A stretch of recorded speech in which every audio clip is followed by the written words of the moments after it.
الحمد لله رب العالمين والعاقبة للمتقين والصلاة والسلام على سيد الأنبياء والمرسلين محمد وعلى آله وأصحابه أجمعين. أما بعد، فقد قال الله تبارك وتعالى في الكلام المجيد والفرقان الحميد. بسم الله الرحمن الرحيم. وَلَقَدْ جَاءَهُم مِّنَ الْأَنبَاءِ مَا فِيهِ مُزْدَجَرٌ حِكْمَةٌ بَالِغَةٌ فَمَا تُغْنِ النُّذُرُ فَتَوَلَّ عَنْهُمْ يَوْمَ يَدْعُ الدَّاعِ إِلَى شَيْءٍ نُكُرٍ خُشَّ عَنْ أَبْصَارُهُمْ يَخْرُجُونَ مِنَ الْأَجْدَاثِ كَأَنَّهُمْ جَرَادٌ مُنْتَشِرٌ مُهْطِعِينَ إِلَى الدَّاعِ يَقُولُ الْكَافِرُونَ هَذَا يَوْمٌ عَسِرٌ. صدق اللہ مولانا العظیم وبلغنا رسولہ النبی الکریم الامین ونحن علی ذلک لمن الشاہدین والشاکرین والحمد للہ رب العالمین. مولاي صل وسلم دائما ابدا علی حبیبک خیر الخلق کلہم فإن من جودك الدنيا وذرتها ومن علومك علم اللوح والقلم. هو الحبيب الذي ترجى شفاعته لكل هول من الأهوال مقتحم. محمد سيد الكونين والثقلين والفريقين من عرب ومن عجم. دامت دعته النصارى في نبيهم واحكم بما شئت مدحا فيه واحتكمي. فمبلغ العلم فيه أنه بشر وأنه خير خلق الله كلهم. جاءت لدعوته الأشجار ساجدة تمشي إليه على ساق بلا قدم. یا رب بالمصطفى بلغ مقاصدنا واغفر لنا ما مضى یا واسع الکرم.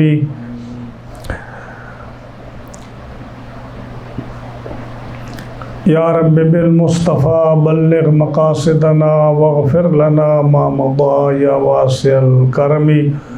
ثم الرضا عن ابی بکر وعن عمر وعن علی وعن عثمان ذی الکرم. فاغفر لناشدها واغفر لقارئها سألتك الخير يا ذا الجود والكرم. مولاي صل وسلم دائما ابدا على حبيبك خير الخلق كلهم.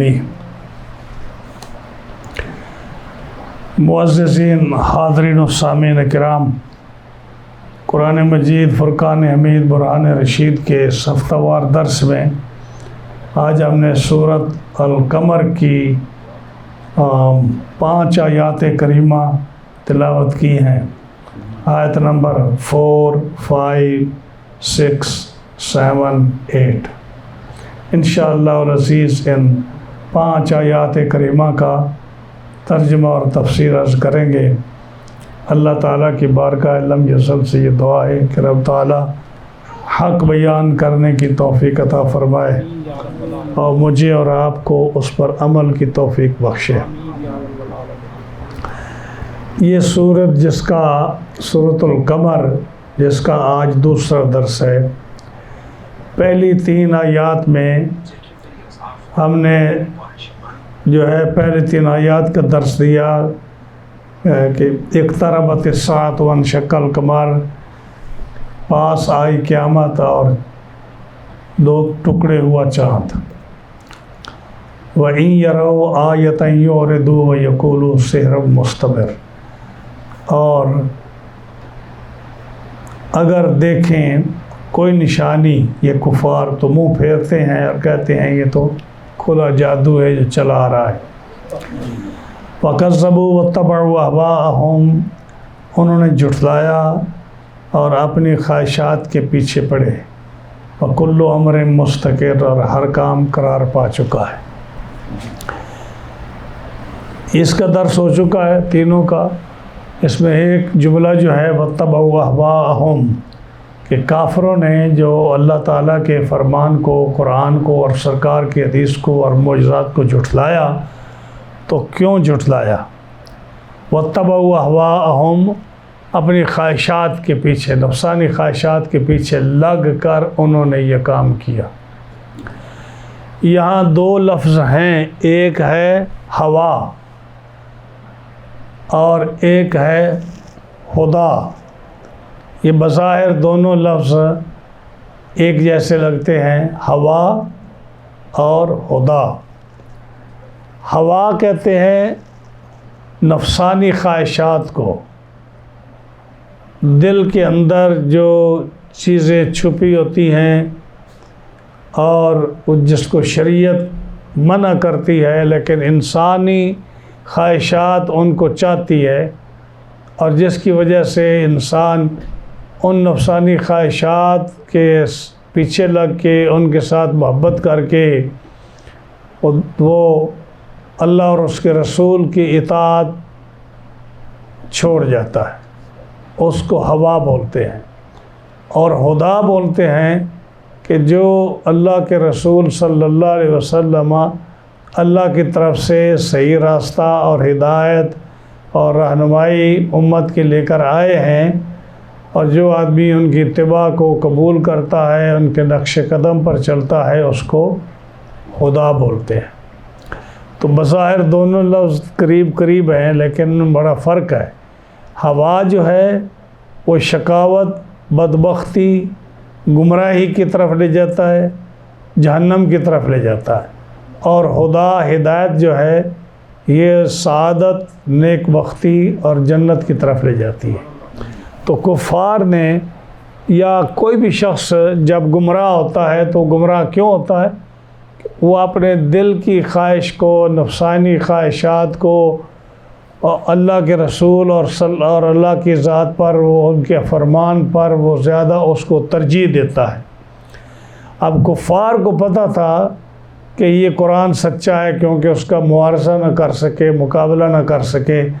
رسول اللہ صلی اللہ علیہ وسلم کے عظیم ترین معجزات، معراج جیسے معجزات، شق قمر جیسے معجزات، رد شمس جیسے معجزات، درختوں کا چل کر آنا، پتھروں کا پانی پر تیر کر آنا، اس تن حنانہ کا، وہ کھجور کے تنے کا رونا حضور کے فراق میں، ہاں جی، اور خشک کھجوروں کا پھل دے دینا، تو یہ ساری چیزیں جو ہیں یہ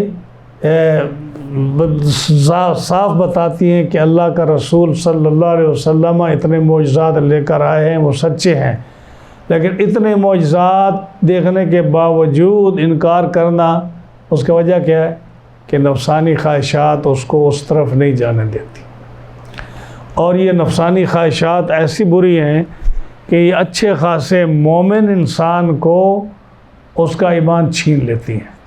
کہ جب انسان نفسانی خواہشات کے پیچھے لگ جائے اور ہدایت کو چھوڑ جائے، اللہ رسول کے فرمان کو پشت کر دے اور اس کو پس پشت ڈال دے، تو ظاہر اس کا ایمان ضائع ہو جاتا ہے۔ تو یہاں فرمایا کہ کافروں نے جو تکذیب کی اس عظیم معجزے کی، آنکھوں سے دیکھنے کے باوجود، کیونکہ کہ وَاتَّبَعُوا أَهْوَاءَهُمْ، وہ اپنی نفسانی خواہشات کے پیچھے پڑ گئے۔ ہاں جی، تو یہ احوا ہے۔ تو اللہ تعالیٰ مسلمانوں کو ہدایت عطا فرمائے اور نفسانی خواہشات سے محفوظ رکھے۔ اب آگے فرمایا وَلَقَدْ جَاءَهُم مِّنَ الْأَنبَاءِ مَا فِيهِ مُزْدَجَرٌ، اور بے شک ان کفار کے پاس وہ خبریں آئیں، ما فیہ مزدجر، جس میں روک تھی، رکاوٹ تھی، جس میں جو ہے واضح جس کے اندر ہدایت تھی، جس کے اندر کفر سے بچنے کی ہدایت تھی، سختی تھی جس کے اندر، حکمت بالغۃ، اور دوسرا کیا آیا، انتہا کو پہنچی ہوئی حکمت آئی کفار کے پاس۔ فما تغنی النذر، اور جب انہوں نے اس حکمت سے کام نہ لیا، ان معجزات کو اور ان خبروں کو نہ دیکھا غور سے، فما تغنی النذر، تو پھر کیا کام دیں ڈر سنانے والے، یعنی پھر رسول اللہ صلی اللہ علیہ وسلم کی تبلیغ اور ہدایت نے بھی ان پر کوئی اثر نہ کیا، اس لیے کہ انہوں نے حکمت بالغہ اور ان خبروں کو پس سے پش ڈال دیا۔ کیا مطلب؟ وَلَقَدْ جَاءَهُم مِّنَ الْأَنبَاءِ مَا فِيهِ مُزْدَجَرٌ، کفار مکہ کے پاس بڑی اچھی خبریں آتی تھیں اور ان کو معلوم تھا کیا کہ پہلی قوموں پر اللہ تعالیٰ نے عذاب بھیجا ہے۔ یہ ان کو پتہ تھا کہ صالح علیہ السلام کی قوم سمود جو تھی، اس پر اللہ کا عذاب آیا اور وہ تباہ ہو گئی۔ حضرت ہود علیہ السلام کی قوم عاد پر عذاب آیا اور وہ قوم عذاب میں ہلاک ہو گئی۔ حضرت لوط علیہ السلام کی قوم پر عذاب آیا اور ان کو فرشتہ لے جا کر ان بستیوں کو اس نے نیچے الٹ دیا، اور اس کا بھی ان کفار کو علم تھا۔ جارڈن میں حضرت شعیب علیہ السلام کی قوم جو اصحاب مدین تھے، ان پر جو عذاب آیا وہ بھی ان لوگوں کو پتہ تھا کہ کون سا عذاب ان پر آیا۔ اور اسی طرح یمن میں اصحاب رس اور جن قوموں پر عذاب آتا رہا، قوم جو ہے نوح پر جب عذاب آیا اس کا بھی ان کو پتہ تھا، آل فرعون تباہ ہوئی اس کا بھی ان کو پتہ تھا۔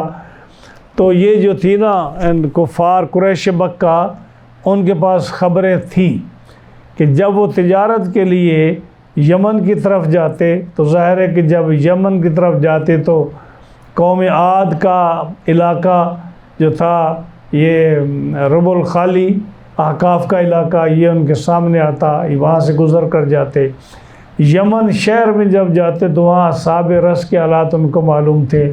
جب سیریا کی طرف تجارت کے لیے جاتے تو قوم سمود کے ان رستوں سے، ہجر کے مقام سے، ان پہاڑوں سے گزر کر جاتے، اور جب فلسطین سیریا وغیرہ جاتے تو قوم لوط کی بستیوں سے گزر کر جاتے، اصحاب مدین کی بستیوں سے گزر کر جاتے، اور جب عراق کے حالات جو ہے ان کے سامنے ان کے علم تھا کہ یہاں قوم فرعون غرق اور تباہ ہوئی ہے، تو ان کے پاس یہ ساری خبریں تھیں۔ تو قرآن کیا فرماتا ہے؟ وَلَقَدْ جَاءَهُم مِّنَ الْأَنبَاءِ، کفار کے پاس وہ خبریں آئیں، مَا فِيهِ مُزْدَجَرٌ، جس میں ان کو برے کاموں سے روکنے کی طاقت تھی، کہ اگر وہ ان عذاب پر غور کرتے، قوم لوط کے عذاب پر غور کرتے، قوم سمود کے عذاب پر غور کرتے، قوم ہود قوم عاد پر غور کرتے، اصحاب مدین کے عذاب پر غور کرتے، جب ان قوموں کے عذاب پر یہ غور کرتے تو پھر ان کو جو ہے یہ خبریں، یہ نیوز، یہ ان کی جو تھے ان کے ہلاکت کی خبریں، یہ ان کو کفر سے روک سکتی تھیں، اتنی پاور ان کے اندر تھی۔ ہاں جی، اس کے علاوہ حکمت بالغۃ، قرآن مجید جو ہے یہ عظیم حکمت والی کتاب ہے، نصیحت کی کتاب ہے، جس کے اندر ان قوموں کا ذکر ہے جن کے اندر برائیوں کے جو ہے ان کا ذکر ہے، اور گناہ اس کا ذکر ہے کہ گناہ کرو گے تو یہ عذاب آئے گا، اگر اللہ کی نافرمانی کرو گے تو تمہیں یہ عذاب آئے گا۔ یہ ساری چیزیں ان کے اندر موجود تھیں، اور انہوں نے اس کا اگر قرآن پر عمل کر لیتے، دیکھ لیتے، غور کر لیتے تو پھر بھی گمراہی سے بچ جاتے، اگر قوموں کے عذاب کو دیکھ لیتے پھر بھی وہ اس سے بچ جاتے، اور اگر رسول اکرم صلی اللہ تعالیٰ علیہ وسلم آپ کے فرمان کو دیکھ لیتے تو پھر بھی وہ اس سے بچ جاتے، اور اگر ان چیزوں پر وہ غور کرتے تو یقیناً وہ ان عذاب سے، ان تکلیفوں سے بچ جاتے، لیکن انہوں نے ان چیزوں کو نہ دیکھا، انہوں نے ان چیزوں کو نہ دیکھا۔ ہاں جی، حکمت بالغۃ، قرآن کی حکمت کو نہ دیکھا کہ قرآن کے اندر جگہ جگہ پر ہے کہ برائی کرو گے، اللہ کے رسول کی نافرمانی کرو گے تو یہ عذاب آئے گا، اس کی اطاعت کرو گے تو تم ہدایت پا جاؤ گے۔ یہ قرآن میں بھی حکمت بالغہ ہے، یہ انتہا درجے کی، اعلیٰ درجے کی حکمت ہے۔ اسی طرح رسول اکرم صلی اللہ علیہ وسلم کے معجزات، آپ کے فرمان، آپ کی سنن، آپ کی احادیث، اس کے اندر بھی یہ چیز ہے۔ اگر ان پر انسان غور کرے تو پھر بھی وہ عذاب اور گناہوں سے اور شقاوت اور بدبختی سے بچ سکتا ہے۔ اسی طرح اللہ تعالیٰ نے انبیاء کرام علیہ السلام پر جو احکام بھیجے، کتابیں بھیجی، ان پر غور کرنے سے بھی انسان ان گمراہی اور دلالت اور کفر سے بچ سکتا تھا۔ اور اسی طرح جو قیامت کے قریب اللہ تعالیٰ نے جو نشانیاں بھیجی ہیں ان کا ذکر کیا ہے، اگر ان پر غور کرتے تو پھر بھی وہ اللہ تعالیٰ کے عذاب سے اور گمراہی اور کفر سے بچ سکتے تھے۔ ہاں جی، قرآن مجید نے فرمایا ادعو الی سبیل ربک بالحکمت والموعظۃ الحسنۃ۔ نبی کریم صلی اللہ علیہ وسلم نے جب قوم کو واعظ اور نصیحت کی، آپ کے فرمان میں بھی اتنی برکت تھی کہ یہ لوگ غور کرتے تو بچ سکتے تھے، لیکن انہوں نے اس پر غور نہ کیا۔ تو جب غور نہ کیا تو قرآن فرماتا ہے فما تغنی النذر۔ اب جو بھی ڈر سنانے والا آیا، قرآن مجید آیا، ان کو ان کے کفر اور ان کے عذاب کا ذکر کیا۔ نبی کریم علیہ السلام نے ان کی آخرت برے ہونے کا ذکر کیا کہ تمہیں عذاب ملے گا، تو ان کے قرآن کے آنے کا اور رسول اللہ صلی اللہ علیہ وسلم کی تبلیغ کرنے کا ان کو کوئی فائدہ نہ ہوا، اس لیے کہ انہوں نے ایک کان سے سنا، دوسرے سے نکال دیا، تو اپنی نفسانی خواہشات کے پیچھے لگ کے اللہ رسول کے فرمان کو بھول گئے، اور قرآن کو بھی غور سے نہ سنا نہ دیکھا، اور نبی کریم علیہ السلام کے فرمان کو بھی غور سے نہ سنا نہ دیکھا۔ اللہ تعالیٰ فرماتا ہے میرے محبوب صلی اللہ علیہ وسلم، جب یہ آپ کی بات نہیں سنتے اور آپ کے فرمان پر، آپ کی احادیث اور آپ کی سنن پر، آپ کی نصیحتوں پر یہ غور نہیں کرتے، اور جو قرآن مجید ہم نے حکمت بالغہ بھیجی ہے اس پر غور نہیں کرتے، تو کیا کرو فَتَوَلَّ عَنْهُمْ، ان سے اپنا چہرہ پھیر لو، ان سے اپنا رخ انور پھیر لو۔ یہ ایمان نہیں لاتے تو نہ لائیں، اگر یہ آپ کی نصیحت نہیں سنتے تو بے شک نہ سنیں۔ کیوں؟ یوم یدعو الداعی الی شیء نکر، پھر ان کو اس دن کے لیے چھوڑ دو جس دن ان کو ایک سخت سخت منکر نکیر چیز جو طبیعت پر ناگوار گزرے اس کی طرف بلانے والا جب ان کو بلائے گا تو پھر کیا کریں گے؟ خشعاً ابصارہم، اپنے گردنیں جھکائے ہوئے، آنکھیں جھکائے ہوئے، شرمندگی کی حالت میں پھر یہ اس وقت نکلیں گے۔ یخرجون من الاجداث، یہ قبروں سے نکلیں گے، اور کأنہم جراد منتشر، اور پھر یہ میدان محشر کی طرف اور ٹڈی دل لشکر کی طرح یہ بھاگتے ہوئے میدان محشر کی طرف جائیں گے۔ کیا فرمایا کہ اے میرے محبوب صلی اللہ علیہ وسلم، اگر یہ آپ کی بات نہیں سنتے، اگر یہ قرآن کے نصیحتوں کو نہیں سنتے، اگر یہ اللہ اور اس کے رسول کے فرمان کو نہیں سنتے، تو آپ کا کام کیا ہے؟ ہاں جی، فَإِنْ أَعْرَضُوا فَمَا أَرْسَلْنَاكَ عَلَيْهِمْ حَفِيظًا، اگر یہ اعراض کرتے ہیں، آپ کی بات سن کر جو ہے وہ یہ توجہ نہیں دیتے، غور سے نہیں سنتے اور سنی انسنی کر دیتے ہیں، فَمَا جَعَلْنَاكَ عَلَيْهِمْ حَفِيظًا، تو آپ کے ذمے یہ نہیں ہے کہ آپ ضرور ان کو مسلمان کر کے چھوڑیں۔ آپ کا کام ہے تبلیغ کرنا اور بس ہدایت دینا ہمارا کام ہے۔ اگر یہ ایمان نہیں لاتے تو چھوڑ دیں، فَتَوَلَّ عَنْهُمْ، ان سے اعراض کر دیں، اپنا چہرہ مبارک ان طرف پھیر لیں اور چھوڑ دیں اس دن کے لیے یوم یدعو الداع، جب دائی بلانے والا ان کو بلائے گا۔ بلانے والا کون ہوگا؟ یعنی جب ساری دنیا فوت ہو جائے گی، سب لوگ مر جائیں گے، قبروں میں چلے جائیں گے، اللہ کو معلوم ہے کہ کتنا قبروں میں ٹھہریں گے۔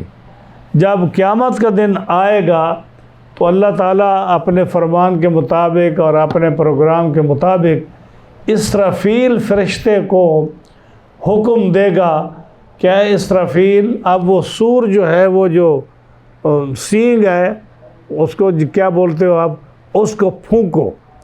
تو حضرت اسرافیل جو علیہ السلام جو ہیں، یہ ان کے ذمہ ہے کہ قیامت کے قریب وہ سور پھونکیں گے، بلو کریں گے ہارن جو ہے، اور وہ کس پر؟ جو بیت المقدس میں وہ پتھر ہے، اس پتھر پر، صخرہ بیت المقدس جس کو کہتے ہیں، بیت المقدس میں جو پتھر ہے اس پر کھڑے ہو کر وہاں اس مقام پر وہ پھونک ماریں گے اس کے اندر، اور اس کا اتنا سخت آواز ہوگا کہ اسی سے پہلے پھونک کے ساتھ ساری مخلوق مر جائے گی، جیسے قیامت آ جائے گی۔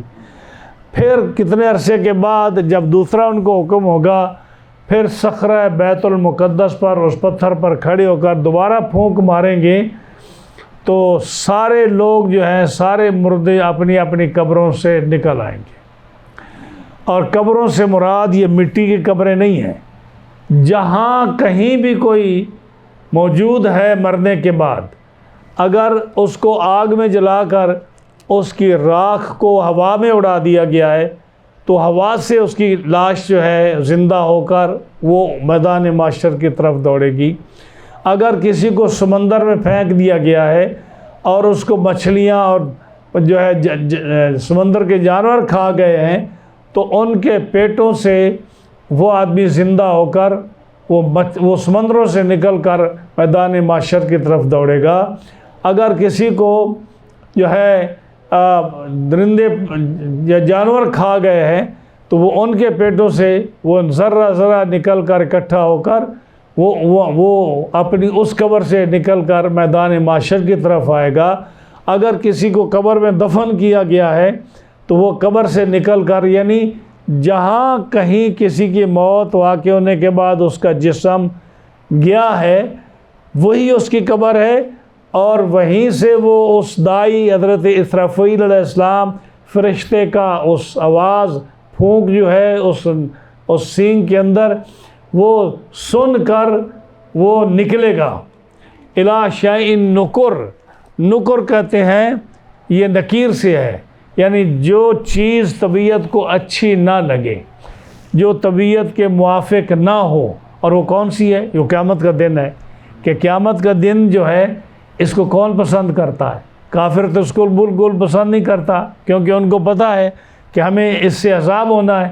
تو اس لیے قیامت کے دن کو کیا کہا کہ وہ نکر، وہ جو طبیعت کو کے ناموافق چیز ہے، یعنی میدان محشر، اس کا نام سن کر جو ہے نا کافر جس کو پسند نہیں کرتا، کیونکہ جب وہ میدان محشر کے لیے جائے گا تو وہ اٹھے گا قبروں سے، تو وہ کہے گا ہائے افسوس، یہ تو وہی قیامت قائم ہو گئی جس کو میں نہیں مانتا تھا، ہائے افسوس یہ تو وہی میدان ہے جس کا میں دنیا میں انکار کرتا تھا، ہائے افسوس میں کدھر جا رہا ہوں کہ یہ تو وہی جگہ ہے جہاں مجھے عذاب ملے گا۔ اس لیے فرمایا کہ یہ جو ہے نا طبیعت کو ناپسند آنے والی چیز ہے قیامت کافر کے لیے، اور اسی سے منکر نکیر بھی نکلا۔ الی شیء نکر، جو منکر نکیر کہتے ہیں نا، تو منکر نکیر کا نام منکر نکیر کیوں ہے؟ اس لیے کہ ایک تو معنی اس کا یہ ہے کہ منکر انکار کرنے والا، نکیر اس مبالغہ کا صیغہ ہے، بہت زیادہ انکار کرنے والا، یعنی وہ جب میت کے سے جھگڑا کریں گے تو اس کی بات کو سنیں گے ہی نہیں، یعنی جب تک اس کا جواب صحیح نہیں ہوگا اس کی بات سنیں گے ہی نہیں، اور کانوں سے بہرے جیسے ہوتے ہیں ایسے ہوں گے، سخت مزاج ہوں گے جن سے ڈر لگے گا۔ اور منکر نکیر اس لیے کہا کہ میت جو ہے ان سے مانوس نہیں ہوگا، ان کی ڈراؤنی شکل ہوگی، ان کے سوال سخت ہوں گے، وہ دیکھنے سے ان سے ڈر لگے گا، اس لیے کہا کہ یہ منکر نکیر ہیں کہ وہ طبیعت سے مانوس نہیں ہوں گے، اس لیے ان کو کہا کہ منکر نکیر ان کو کہتے ہیں۔ تو کہا کہ قیامت کا دن جو ہے، جو شیء نکر، جو ایک ایسی چیز ہے جو طبیعت سے موافق نہیں ہے، طبیعت اس سے خوش نہیں ہوتی قیامت کا دن سن کر، کافر جب اس دن اسرافیل فرشتے کا وہ جو ہے آواز سنے گا تو پھر قبروں سے نکل آئے گا۔ اب اس نے کا حکم کیا ہوگا؟ فرشتہ کہے گا کہ آؤ میدان معاشر کی طرف، میری طرف آؤ۔ اور پتہ میدان معاشر کہاں قائم ہوگا؟ فلسطین میں ہوگا، جہاں حضرت اسرافیل علیہ السلام پتھر پر کھڑے ہو کر پھونک ماریں گے نا، اسی فلسطین میں وہ ایک گاؤں ہے فلسطین میں۔ اس گاؤں جو ہے ابھی اگر اسرائیل کا نقشہ آپ دیکھیں فلسطین کا، تو اس پر وہ گاؤں ہے جہاں لکھا ہوا ہے کہ کیا میدان معاشر لوگ یہاں جمع ہوں گے۔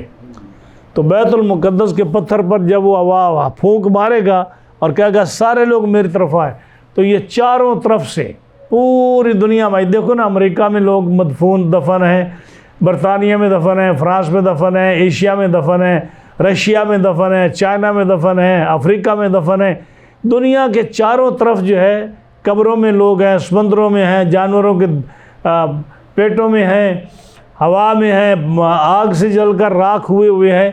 تو یہ سارے لوگ جب زندہ ہوں گے تو چاروں طرف سے یہ میت آئیں گے زندہ ہو کر۔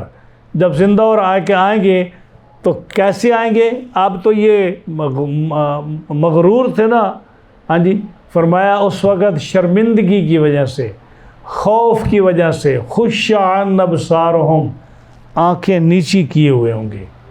اب تو اکڑ نہیں ہوگی ان کی، اللہ کے عذاب سے ڈرتے ہوں گے، آنکھیں نیچی کی ہوں گی۔ یخرجون من الاجداث سے، اپنی قبروں سے، یعنی جہاں بھی کسی کی کو قبر ہوگی یا جہاں وہ مرنے کے بعد گیا ہے وہاں سے نکلیں گے۔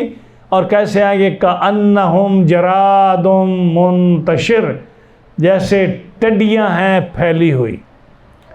ٹڈی جانتے ہیں یہ مکڑی جو ہوتی ہے جو فصلوں کو تباہ کرتی ہے، اس کا ذکر ہے، یہ ان کی طرح آئیں گے۔ اب یہاں جو ہے ایک سوال ہوتا ہے کہ قرآن مجید نے ذکر کیا القارعۃ ما القارعہ وما ادراک ما القارعہ، ہاں جی، یہ قیامت کا ذکر ہے کہ قیامت کو تم کیا جانو کہ وہ کیا حال اس وقت لوگوں کا ہوگا۔ القارعۃ ما القارعہ، قارعہ کیا ہے؟ ما القارعہ، تمہیں کیا معلوم کہ قارعہ کیا ہے؟ وما ادراک ما القارعہ، تمہیں کیا معلوم کہ قارعہ کیا ہے؟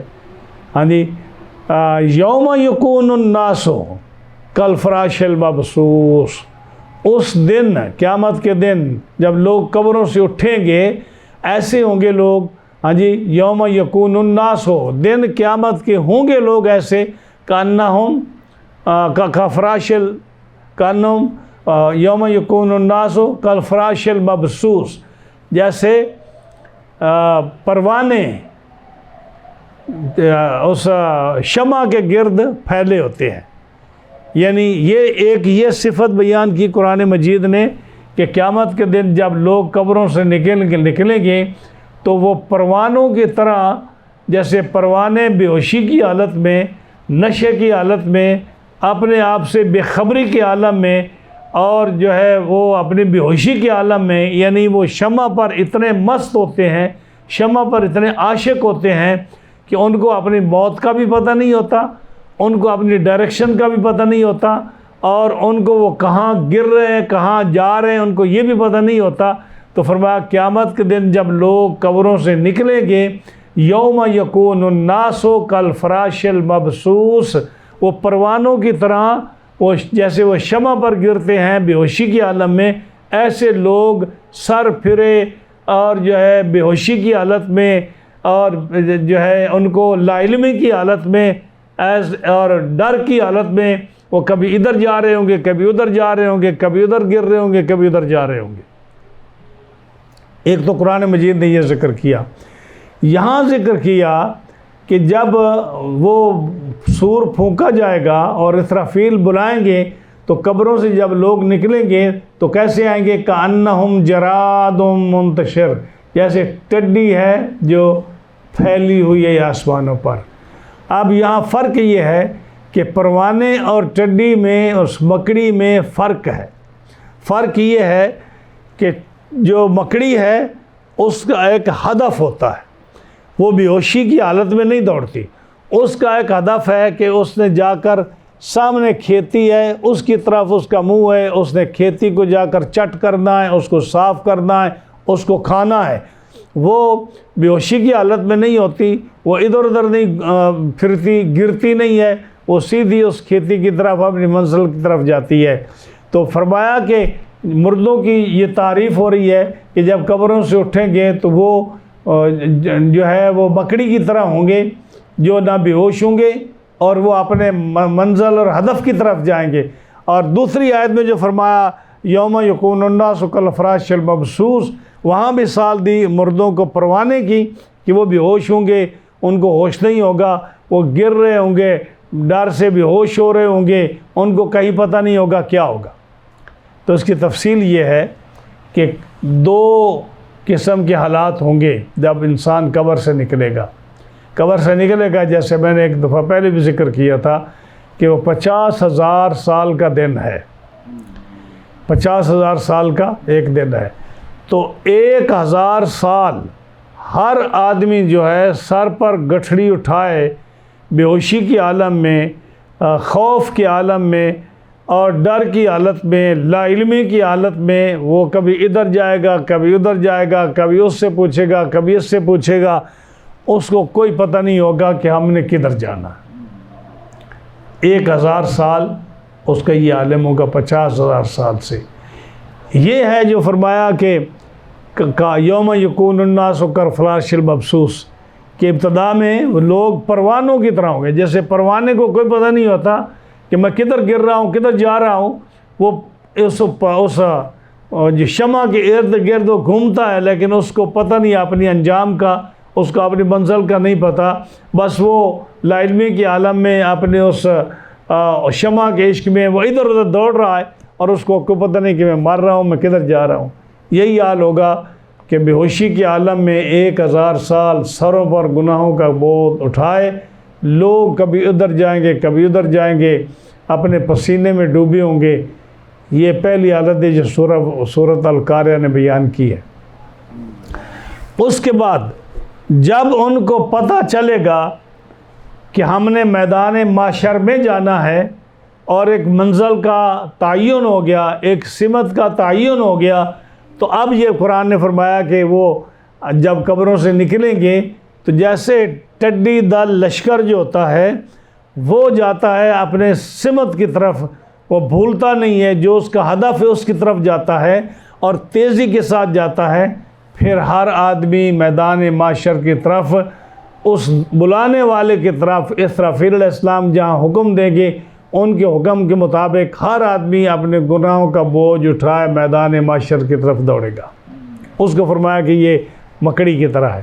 شمالی افریقہ میں ایک دفعہ یہ جو ہے بہت سال پہلے یہ مکڑی کا جو ہے نا طوفان آیا، لشکر آیا، اور اس وقت جو تھا یعنی وہ کتنا تھا، 3 میل چوڑائی میں تھا وہ لشکر ٹڈیوں کا، اور 60 میل لمبا تھا، یعنی 60 میل اس کی لمبائی تھی اس لشکر کی، جو مکڑی کا جو آیا، جیسے ہمارے بھی پاکستان میں یا انڈیا میں یا افریقہ میں یا مصر میں یہ ٹڈیاں آتی ہیں، مکڑی آتی ہے نا، تو وہ جو صفائی کر جاتی ہے سارے اس جو ہے نا اپنے کھیتوں کی اور پھلوں کی اور درختوں کی صفائی کر جاتی ہے، تو یہ ایسا لشکر ہے۔ تو جب آیا تھا تو اس سے سورج کی روشنی ختم ہو جاتی ہے، یعنی آسمان کو وہ لشکر ایسے گھیر لیتا ہے کہ باوجود سورج کی گرمی اور روشنی کے اندھیرا چھا جاتا ہے، پورا آسمان جو ہے وہ اتنی لشکر اس کی تعداد ہوتی ہے کہ وہ اندھیرا چھا جاتا ہے، سایہ ہی سایہ ہو جاتا ہے، سورج کی روشنی ختم ہو جاتی ہے اور دن کو اندھیرا ہو جاتا ہے۔ تو جب وہ شمالی افریقہ میں آیا تو اس کا 3 میل اس کی چوڑائی تھی، 60 میل اس کی لمبائی تھی، اور اس کا مبصرین نے اندازہ لگایا کہ اس کی تعداد کتنی ہے، 100 خرب اس کی تعداد تھی، تقریباً 100 خرب، ہاں جی، آپ کو پتا کہ 1 کروڑ جو ہے وہ ملین ہوتا ہے، 1 کروڑ جو ہے اس کو ملین کہتے ہیں آج کل. تو 100 کروڑ اگر ہو تو 1 ارب بنتا ہے، اور 100 ارب ہو تو 1 کھرب بنتا ہے، اور 100 کھرب ہو تو آپ اس کو ملین خود بنا لیں کہ کتنے ملین کتنے بلین بنتا ہے. جب شمالی افریقہ میں یہ مکڑی کا یہ لشکر آیا تو مبصرین نے یہ لکھا کہ اتنی تعداد اس کی 100 کھرب اس کی تھی.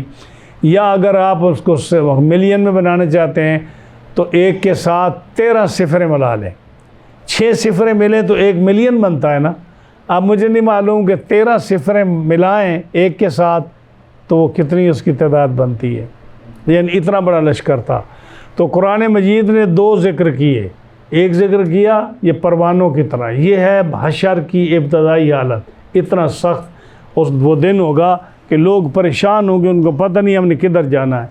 اور جب پتہ چل جائے گا تو پھر ڈر اتنا، خوف اتنا پیدا ہوگا کہ جو فرشتہ حکم دے گا اسرافیل علیہ السلام کی اس طرف آؤ، تو پھر مکڑی کی طرح یہ دیر نہیں لگائیں گے جیسے وہ اپنے ہدف کی طرف جاتی ہے. سارے مردے جو ہے وہ اپنا وزن اٹھا کر پھر میدان معاشر میں اس گاؤں کی طرف چلے جائیں گے. تو فرمایا یہ ایسے جائیں گے جیسے ٹڈی دل لشکر ہوتا ہے، مکڑیوں کا لشکر ہے.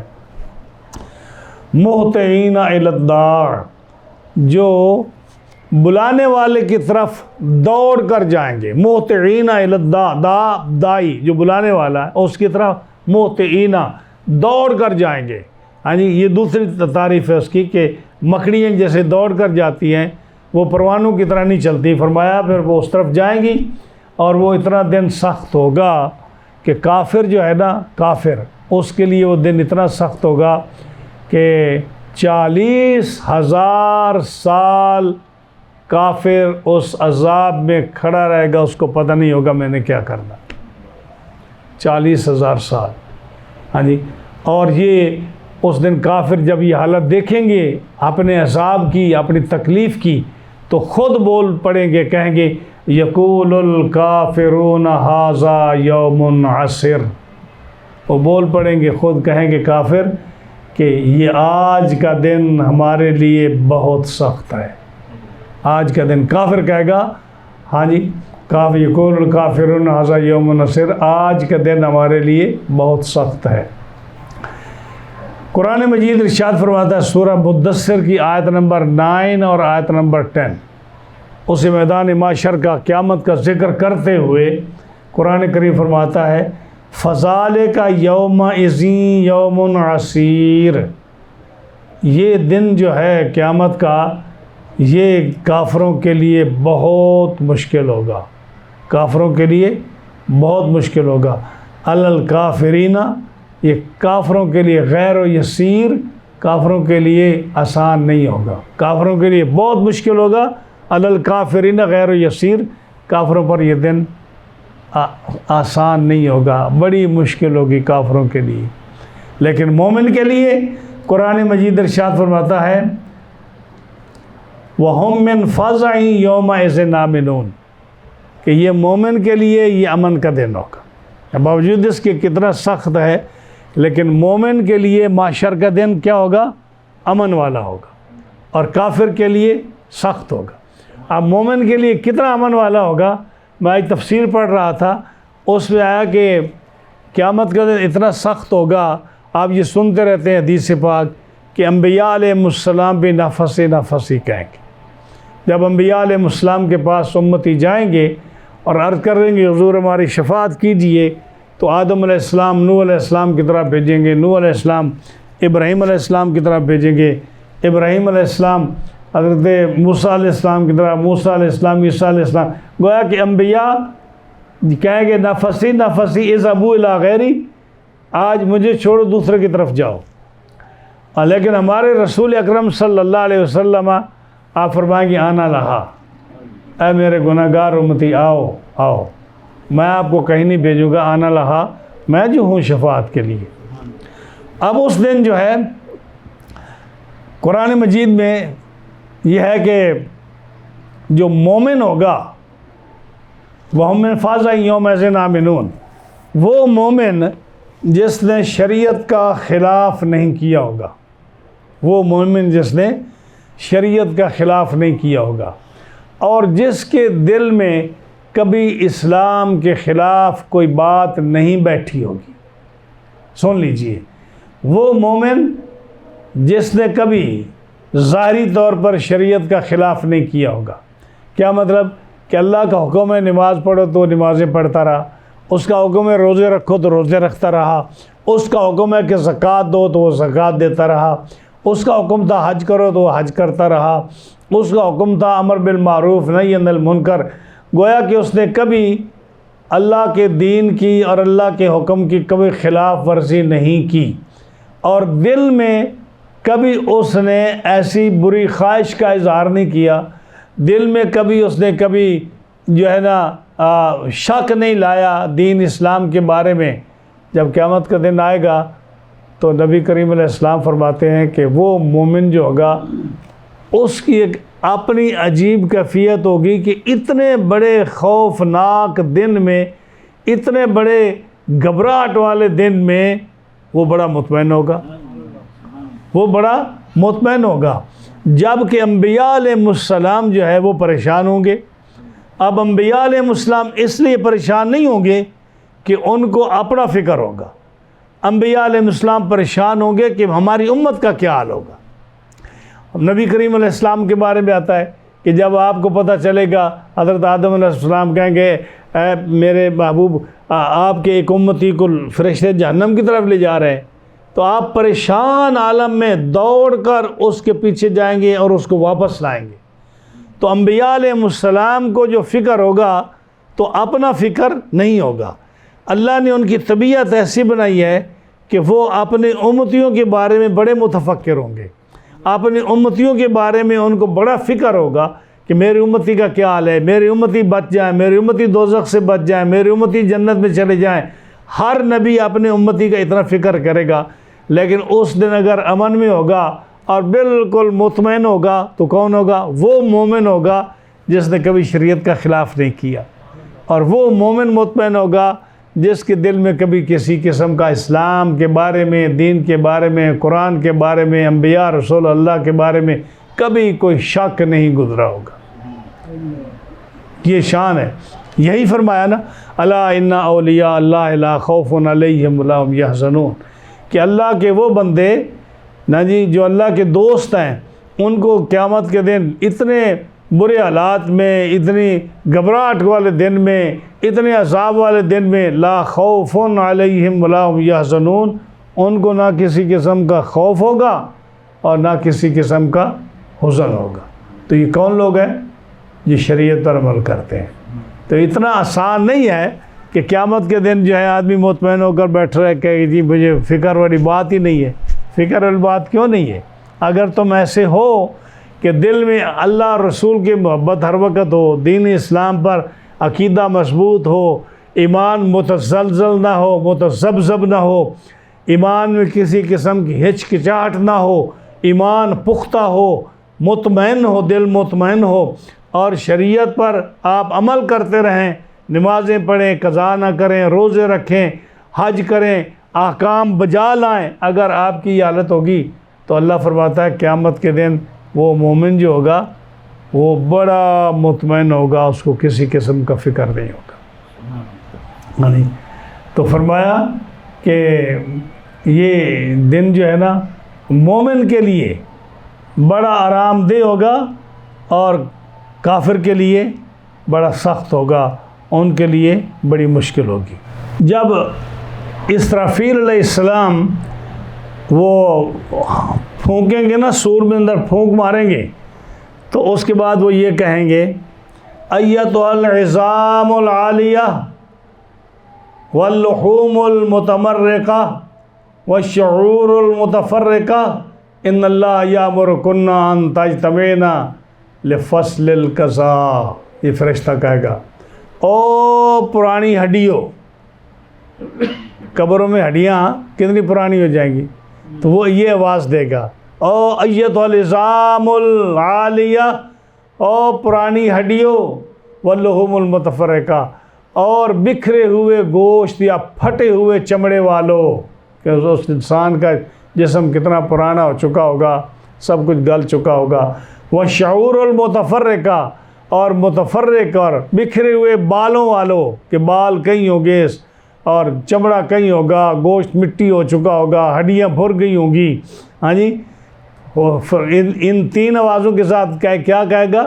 ان اللہ یامرکن، اللہ تمہیں حکم دیتا ہے ان تجتمعنا، اکٹھے ہو جاؤ، کس لیے؟ لفصل القضاء، تمہارا حساب کتاب ہونا ہے۔ ہاں جی، یہ آواز سن کر تو قبروں سے ایسے نکلیں گے جیسے پلانٹ نہیں زمین سے نکلتا۔ ہاں جی، زمین چاہے گندی ہو، صاف ہو، جس طرح کی مرضی ہو، لیکن جب وہ اس کا پودا نکلتا ہے تو وہ کتنا صاف ہوتا ہے۔ ہاں جی، اسی طرح جہاں بھی کوئی دفن ہوگا، چاہے وہ صاف جگہ ہوگی یا غلط خراب جگہ ہوگی، انسان اپنے اسی جسم کے ساتھ نکلے گا جو اس کا جسم دنیا میں تھا، اس کے ساتھ نکلے گا۔ اور نکلے کے لیے پھر جو ہے نا، پھر جائے گا اٹھ کر اس میدان محشر کی طرف جائے گا۔ اللہ تعالیٰ جل شانہ ہر مسلمان کو قیامت کی سختی سے محفوظ فرمائے۔ بڑا سخت دن ہوگا۔ تو یہ ہماری یہ 5 آیات کریمہ کا درس تھا جو ہم نے آج ذکر کیا آپ کو۔ انشاءاللہ العزیز اگلے درس میں جو ہے جن قوموں پر عذاب آیا ہے، حضرت نوح علیہ السلام کی قوم، اور اس کے بعد حضرت ہود علیہ السلام کی قوم، حضرت سمود علیہ السلام کی قوم، اور اس کے بعد حضرت لوط علیہ السلام کی قوم، آل فرعون وغیرہ، ان سب کا ذکر آئے گا۔ تو انشاءاللہ العزیز اگلے درس میں ہم قوم نوح کا ذکر کریں گے کہ ان کو کیسے عذاب آیا، کتنا عذاب آیا، اور انہوں نے نوح علیہ السلام کو کتنی تکالیف دی، اور اللہ نے کیسے ان پر عذاب بھیجا، اس کی تفصیل انشاءاللہ اگلے درس میں ہم ذکر کریں گے۔ اللہ تعالی ہم تمام کو قرآن فہمی کی توفیق عطا فرمائے۔ وما علینا الا البلاغ۔